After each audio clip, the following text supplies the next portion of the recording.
The Crown is one of Netflix's most popular shows. But does anyone in Britain who actually wears a crown watch? And if so, what does the Queen think? Our reality check comes from Mark Phillips. And which part of the palace are we supposed to be in here? This is the corridor with the royal bedrooms. You can get a pretty good sense of what the inside of Buckingham Palace might look like when you cruise around the set of The Crown with its creator, Peter Morgan. There's another dressing room. There is the Queen's. The Queen's bath. The Queen's bath. Goodness me. It's not the real bathroom, of course. It may not even be an accurate copy, as the private apartments of the royal residences are private. It's an imagined bathroom. And that is the point of the controversy now swirling around this hugely popular show, which is now pulling back the curtain on the period of modern British royal history the family may most want to forget. And you're reading at the This is the imagined story of the doomed marriage of Charles and Diana, and some important people are very unhappy with the way it's being told. I'm sorry, we haven't met. We have. It tells how Charles runs into the teenage Diana just when he's being pressured to find a suitably aristocratic, young and innocent bride. Yes. And a wife? It shows how Camilla Parker Bowles, Charles' already married and longtime love interest, encouraged his search for a convenient mate. Like this new one? Diana Spencer. Mightn't she fit the bill? Don't say that. And it revels in how Diana nailed her audition with the royals during a weekend at Balmoral, their Scottish estate. She's a triumph. In the history of Balmoral, no one has ever passed a test with such flying colours. Well. Rave reviews from the whole ghastly Politburo. It's very seductive. You believe that what you're seeing is the real thing. Except, says Penny Junor, author of a series of well-sourced books on the royals, the crown isn't the real thing at all. That is what is so deceptive about it, because we recognize those people and we know the events happened. He's filling in the dots for us.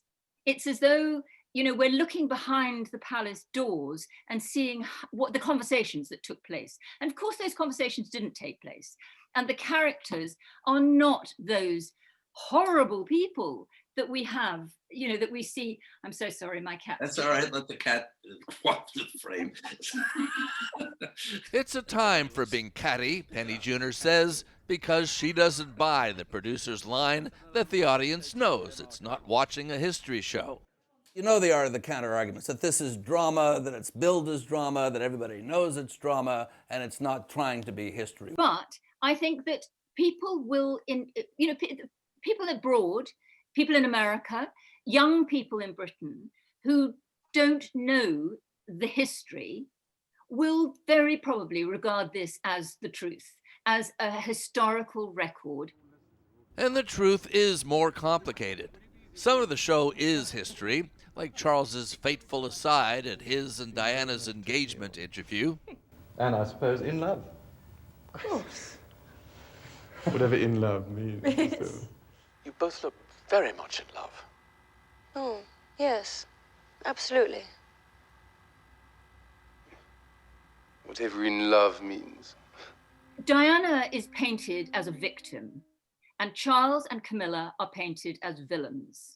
They were all victims. Diana, yes, was a victim, but not of the marriage. She was a victim of her terribly unhappy childhood.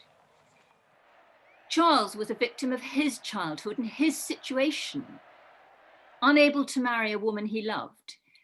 And Camilla was a victim. She was locked in a marriage with a man who was serially unfaithful to her.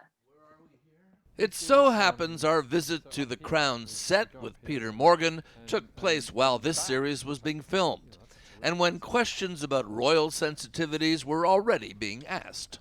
Do they react to what you say? Do you hear from them? Oh, that's not the way it happened, or that, or Look, whatever? anecdotally, you hear things, and I've made a habit of not believing a word I'm told. I've never had a conversation. The only conversation I would trust would be one like this in a private audience with the Queen. And since that's never going to happen, I really don't worry about it. 7:15, take 2, air marker. The producers have had cause to worry since, not just royal authors, but the royal-friendly press and a government cabinet minister have demanded that the show run a warning, saying it shouldn't be taken as historic fact. Even one of the actors, Helena Bonham Carter, who plays the Queen's wayward sister, Princess Margaret, has gone public saying a disclaimer might be a good idea, no matter what the show's declared intention. It's not it's a drama. It's not a documentary. It's not like, oh, they're, just regurgitating exactly what happened to them. There's a lot of license to make a good drama, and each episode is a drama into itself. Her Majesty is unavailable at the moment, but I shall... Except that now, the whole series has become a drama, not just about the royals, but about itself.